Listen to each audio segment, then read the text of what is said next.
अब fourth chapter हम लोग स्टार्ट करने वाले हैं। इसमें एनसीईआरटी एग्जाम्पलर के सॉल्यूशन का chapter number 4, moving charges and magnetism, ये चैप्टर। तो फर्स्ट क्वेश्चन इसमें है मैग्नेटिक इफेक्ट ऑफ करंट में, एमसीक्यू 1 का। Two charge particle traverse identical helical path in a completely opposite sense in uniform magnetic field B equal to B naught K cap। मतलब magnetic field z axis की तरफ है, तो इधर अगर हम x एक्सिस ले लें और इधर y x y और इधर बाहर की तरफ ले लें ऐसे z एक्सिस, तो इधर मैग्नेटिक फील्ड है z एक्सिस में और इसके अंदर जाता हुआ ये मान लेते हैं z डैश एक्सिस है, z डैश एक्सिस। अब इस एक्सिस में अगर आप थ्रो करते हैं किसी चार्ज पार्टिकल को, मुझे थ्रो करना है, ठीक है। तो जेड एक्सिस में किसी चार्ज को अगर परपेंडिकुलर थ्रो करते हैं हम लोग, तो वो सर्कुलर पाथ फॉलो करता है मैग्नेटिक फील्ड के परपेंडिकुलर थ्रो करने पे। यानी कि अगर आप इसको एक्स एक्सिस के अलोंग किसी चार्ज को थ्रो कर देंगे तो वो ऐसे सर्कुलर पाथ ऐसे फॉलो करता है, सर्कल जैसा जेड एक्सिस के परपेंडिकुलर पाथ को फॉलो करता है। लेकिन अगर आप एक्स एक्सिस की तरफ नहीं थ्रो करके कुछ एंगल पे थ्रो कर दिए, इधर ऐसे एंगल पे थ्रो कर देंगे, तो ये क्या होगा, हेलिकल पाथ लेता है। मतलब सर्कल में तो घूमेगा ही, उसके साथ आगे भी बढ़ने लगता है, ऐसे ऐसे पाथ को फॉलो करता है। तो इसी पाथ को बोला जाता है कि हेलिक्स है या हेलिकल पाथ है, राइट। आइडेंटिकल हेलिकल पाथ है, ठीक। अब अपोजिट सेंस में हेलिकल पाथ फॉलो कर रहा है, मतलब एक आगे जा रहा है तो दूसरा इस तरफ जा रहा है, उसके पीछे जा रहा है, ऐसे जा रहा है। यानी ये एक प्लस चार्ज होगा तो दूसरा क्या होगा, माइनस चार्ज होगा, इसीलिए अपोजिट गया है, बस यही है। तो अब पूछ रहा है ऑप्शन में क्या है, वेलोसिटी कितने वेलोसिटी से थ्रो किए हैं ये सब नहीं दिया हुआ है। तो हेलिकल पाथ का रेडियस का फॉर्मूला होता है mv/qb। तो इसको कंपेयर करने में दिक्कत हो जाएगा हम लोग को, क्योंकि दोनों का रेडियस इक्वल करेंगे तो b तो कैंसिल होगा लेकिन v रह जाएगा, v, लेकिन v नहीं दिया हुआ है तो और कुछ करना पड़ेगा। टाइम पीरियड ऑफ रिवॉल्यूशन देखते हैं। टाइम पीरियड होता है 2πr बाई क्या होता है, टाइम पीरियड 2πr/v, ये होता है। तो 2π और r के जगह पर ये पुट कर देते हैं mv/qb, और v से डिवाइड किए तो v ने v को कैंसिल कर दिया, तो 2πm/qb आ गया, 2πm/qb। यानी टाइम पीरियड दोनों चार्ज को, चाहे पॉजिटिव चार्ज है या निगेटिव चार्ज है, दोनों को टाइम पीरियड 2πm/qb लगेगा।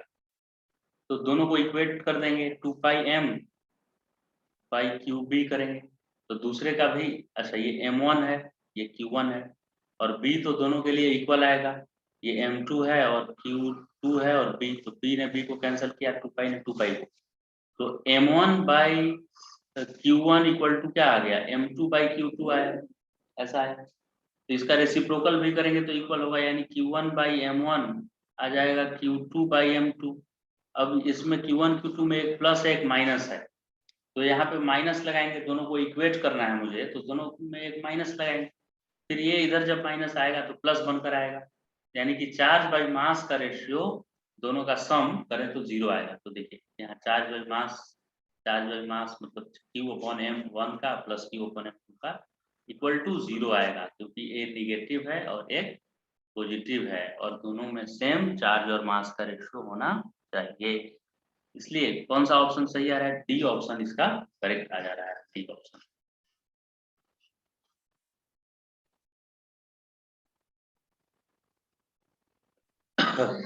नेक्स्ट ये क्वेश्चन है सेकंड, कि बायोट सेवर्थ लॉ के बारे में ये लिखा है कुछ। Biot Savart law indicate moving electron, यानी कि velocity of that electron produces magnetic field, बिल्कुल सही। और उस मैग्नेटिक फील्ड को इस फॉर्मूला से बायोट ने बताया कि dB equal to small magnetic field induced by this moving electron is given by μ0/4π I dl cross r upon r vector के मैग्नीट्यूड का q। जैसे ये करंट कैरिंग एक वायर है, तो इस वायर से परपेंडिकुलर कितने डिस्टेंस पे, r डिस्टेंस पे किसी पॉइंट पे मैग्नेटिक फील्ड आपको पता करना है। तो यहाँ से यहाँ का लेंथ अगर dl है, ये लेंथ, और आई इसमें करंट फ्लो कर रहा है, तो इस फॉर्मूला के according I DL cross R और ये जो भी आर है उसके मैग्नीट्यूड का क्यू होता है। तो अब आपको ऑप्शन चूज करना है कि इससे कौन सा ऑप्शन करेक्ट है। क्या बी परपेंडिकुलर टू वी आ रहा है? तो देखिए वी होता है किधर, जिधर करंट फ्लो करता है उसका उसी डायरेक्शन में होता है वेलोसिटी, राइट। तो करंट इसमें करंट और आर का क्रॉस प्रोडक्ट किया हुआ है, करंट और आर का क्रॉस प्रोडक्ट, यानी कि जिधर वेलोसिटी है उधर ही करंट है, जिधर है वेलोसिटी उधर ही क्या है करंट। तो ये देखिए यहाँ पे करंट का डायरेक्शन तो वही हो गया जो वेलोसिटी है, ये दोनों सेम डायरेक्शन है। अब आई डीएल क्रॉस आर मतलब करंट और आर का क्रॉस प्रोडक्ट कर रहे हैं, करंट एलिमेंट और आर का, तो वो तो करंट पे परपेंडिकुलर आएगा ही, है कि नहीं। यानी ये जो मैग्नेटिक फील्ड है वो इस पे परपेंडिकुलर आएगा करंट पे, और आर पे भी परपेंडिकुलर आएगा। लेकिन ऑप्शन में मुझे करंट दिया है, तो मैग्नेटिक फील्ड डेफिनेटली करंट पे परपेंडिकुलर होगा, क्योंकि करंट वही जिधर इलेक्ट्रॉन का वेलोसिटी है वही डायरेक्शन करंट का डायरेक्शन है ना। यानी कि फर्स्ट ऑप्शन करेक्ट आ रहा है, वेलोसिटी पे परपेंडिकुलर है, तो फर्स्ट ऑप्शन इसका करेक्ट हो गया। सेकेंड रॉन्ग होगा ही क्योंकि फर्स्ट करेक्ट हो गया है, बी परपेंडिकुलर टू वी है, तो बी पर पैरेलल टू वी तो नहीं होगा। दो वेक्टर का क्रॉस प्रोडक्ट, अगर ये वेक्टर ए है और ये वेक्टर को मैं बी मान लूं, तो इन दोनों का क्रॉस प्रोडक्ट जो आएगा रिजल्ट सी, वो सी इस पे भी परपेंडिकुलर होता है और इस पे भी परपेंडिकुलर होता है, दोनों पे परपेंडिकुलर होता है, पैरेलल नहीं होता है क्रॉस प्रोडक्ट, तो सेकेंड ऑप्शन रॉन्ग हो गया। It obeys inverse cube law, inverse cube law क्यों नहीं मान रहा है, क्यू है यहाँ पर भी, क्योंकि ऊपर भी देखिए एक आर है, तो इनवर्स क्यूब लॉ होने का बात ही नहीं है, true. It is along the line joining electron and point of observation, ये भी सही नहीं है। इलेक्ट्रॉन इलेक्ट्रॉन इसमें मान लीजिए यहाँ पे इलेक्ट्रॉन है, और पॉइंट ऑफ ऑब्जर्वेशन से क्या मतलब है कि यहाँ से आप देख रहे हैं कि यहाँ से देख रहे हैं, उससे मैग्नेटिक फील्ड थोड़ा ही चेंज होने वाला है और उसका डायरेक्शन ये सब चेंज नहीं हो रहा है, तो सिर्फ ए ऑप्शन करेक्ट है इसका, ए ऑप्शन के अकॉर्डिंग इसको एक्सप्लेन किया जा सकता है। तो 4.2 का करेक्ट हो गया ऑप्शन ए। तो 4.3 क्वेश्चन में है कि a current carrying circular loop of radius r is placed in the xy plane with center at the origin, यहाँ पे origin के पास center है, ठीक है, और ये सर्कुलर लूप देख ही रहा होगा, एक्स वाई प्लेन में है। Half of the loop x greater than 0 is now bent so that it now lies in xz plane। आधे लूप को जो x ग्रेटर देन के लिए, x ग्रेटर देन के लिए मतलब कौन सा है, ये वाला है, आगे वाला है, ये वाला पार्ट, ये ग्रीन कलर से जो कर रहे हैं ये वाला पार्ट, इसको अब एक्स वाई प्लेन में नहीं रखकर इसको एक्स वाई प्लेन से ऊपर उठा दिया गया है, ऐसे कर दिया गया है, यानी ऐसे वाई जेड प्लेन में इसको ले आया है, ऐसे सर्कल जैसा ही है, ऐसे सर्कुलर लूप है, इसको ऐसे उठा दिए अब हम।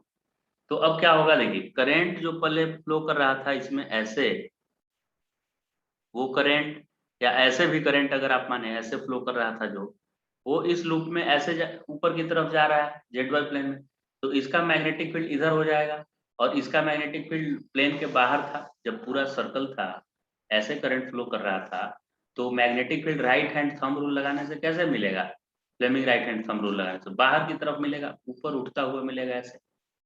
तो पहले मैग्नेटिक फील्ड, आधा मैग्नेटिक फील्ड मान लेते हैं कि बी नॉट या बी बाई आधा मैग्नेटिक फील्ड, पहले टोटल मैग्नेटिक फील्ड बी था, और अब क्या हो गया, वो दो भाग में बट गया, एक बार एक बी बाई टू हो गया के कैप में, और दूसरा बी बाई टू हो गया माइनस एक्स आई कैप में, तो minus B by two I cap ऐसा हो गया, और पहले दोनों ऐड हुआ था, मतलब बी बाई टू और बी बाई टू दोनों पहले एक ही सेंस में आ रहा था, तो दोनों ऐड होके बी नेट मैग्नेटिक फील्ड इसका बी आया होगा। तो अब ऐसे हो जाने पर मैग्नेटिक फील्ड में क्या फर्क पड़ा, तो इसका देखिए रिजल्टेंट निकालते हैं हम, बी बाई टू का स्क्वायर क्या होगा, बी स्क्वायर बाई फोर, और ये भी हो जाएगा बी स्क्वायर बाई फोर, इसका रूट लगाना है, तो ये क्या हो जाएगा, two B square by four हो जाएगा, तो ये टू से टू इंटू टू हो गया, अब बी बाहर आ जाएगा, तो बी अपॉन कितना आ गया, रूट टू। पहले पूरा बी मैग्नेटिक फील्ड था, जब पूरा एक एक्स वाई प्लेन में रखा हुआ था तो बी मैग्नेटिक फील्ड था, और अब आधा वायर को बेंड कर दिए perpendicular to XY plane, that means along YZ plane, तब वो आपस में परपेंडिकुलर फील्ड हो गया। आधे वाले वायर का फील्ड अलग डायरेक्शन में हो गया और आधा जो वायर बेंड किए उसका फील्ड उसके परपेंडिकुलर डायरेक्शन में हो गया। तो दोनों फील्ड का रिजल्टेंट जब निकाले तो B0/√2 आ गया, जबकि पूरा एक ही प्लेन में रखने से उसका रिजल्टेंट पूरा B था, कंप्लीट B। तो इसीलिए ये रिड्यूस हो गया, मैग्नेटिक फील्ड पहले से कम हो गया। तो फर्स्ट ऑप्शन देखिए आ रहा है, the magnitude of magnetic movement now diminished, पहले से मैग्नेटिक मूवमेंट डिमिनिश्ड कर गया। फर्स्ट ऑप्शन करेक्ट हो गया इसका।